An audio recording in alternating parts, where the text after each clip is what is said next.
आज का हमारा विषय है आत्मविज्ञान। बहुत ही सुंदर विषय है भाई और बहनों। दो शब्द है आत्मविज्ञान। एक तो है आत्म मतलब आत्मा, दूसरा विज्ञान का मतलब है कि साइंस। विज्ञान किसे कहा जाता है? किसी भी वस्तु के व्यवस्थित ज्ञान को विज्ञान कहा जाता है।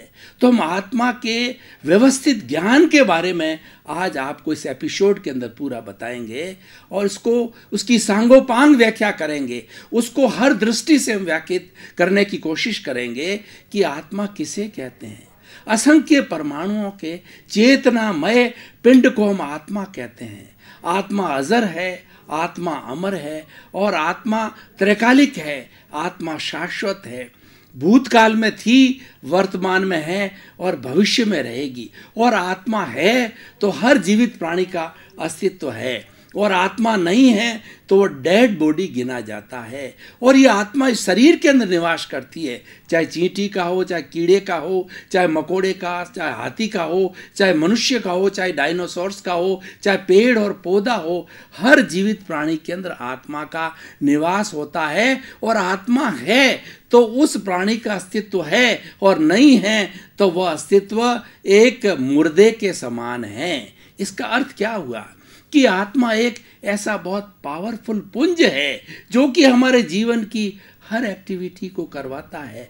मनुष्य खाता है, पीता है, उड़ता है, बैठता है, सोता है और जीवन के हर प्रकार के कार्य करता है। मन से सोचता है, वचन से बोलता है और शरीर से कार्य कराता है। तो ये कौन कराने वाला है?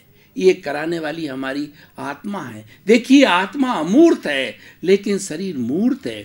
इस मूर्त के अंदर आत्मा निवास करती है, और आत्मा सूक्ष्म है और शरीर स्थूल है।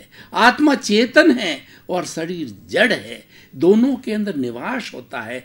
किसी भी प्राणी के अंदर आत्मा का निवास होने के कारण वह उस व्यक्ति का, उस प्राणी का जो शरीर है वह भी आत्मवत हो जाता है, और ऐसा लगता है कि ये खुद क्रिया कर रहा है, लेकिन सारी क्रिया कराने वाली आत्मा है।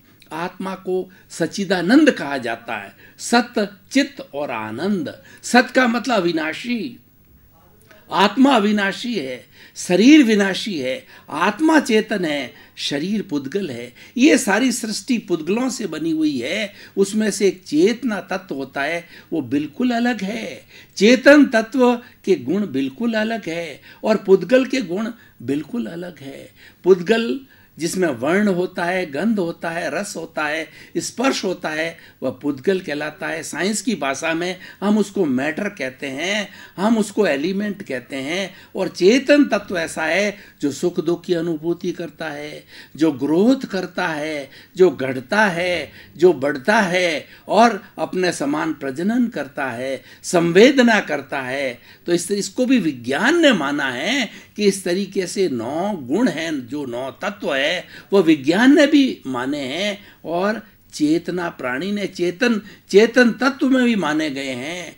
तो हमारा आत्म तत्व बहुत ही मुख्य तत्व है, लेकिन इस आत्म तत्व का चिंतन न करना अज्ञानता है। सामान्य प्राणी है वो जीवात्मा कहलाता है, और वो खाना पीना, उठना बैठना, जो 5 इंद्रियों के सुख है, धन दौलत संपत्ति, मैं मेरा परिवार, उसके अंदर ही पूरा जीवन बिता देता है। जन्म से मरण तक वो 5 इंद्रियों के सुख के बाहर नहीं जाता है, और ज़्यादा से ज़्यादा सुख बटोरता है, धन बटोरता है, दौलत बटोरता है, और ये महसूस करता है कि ये मुझे सुख देने वाला है। लेकिन वह सुख तो क्षणिक होता है, वो बाह्य सुख है, लेकिन जो भीतर हमारे विराजमान है, आत्म तत्व है, जो कि हमारा भगवान है, हमारा ईश्वर है, वह अनंत ज्ञान वाला है, वह अनंत दर्शन वाला है, वह अनंत शक्ति वाला है और अनंत सुख का धाम है।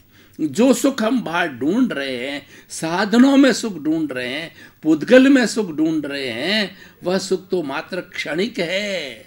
अगर हमें भीतर के सुख का आनंद जग जाए, भीतर एक आनंद का दरिया बहता है, इसीलिए सच्चिदानंद का अर्थ होता है सत का मतलब विनाशी, चित्त का मतलब ज्ञान दर्शन वाला। हमारा आत्मा है वो ज्ञाता है और दृष्टा है। आत्मा सूक्ष्म है, आत्मा अमूर्त है, उसके कोई शरीर नहीं है, लेकिन वो जानने वाला है, देखने वाला है। हर तरह की प्रवृत्ति जो कि शरीर करता है, मन से करता है, वचन से करता है, शरीर से करता है, वो सारी प्रवृत्ति को देखने वाला जो है वो ज्ञाता दृष्टा हमारा आत्म तत्व है।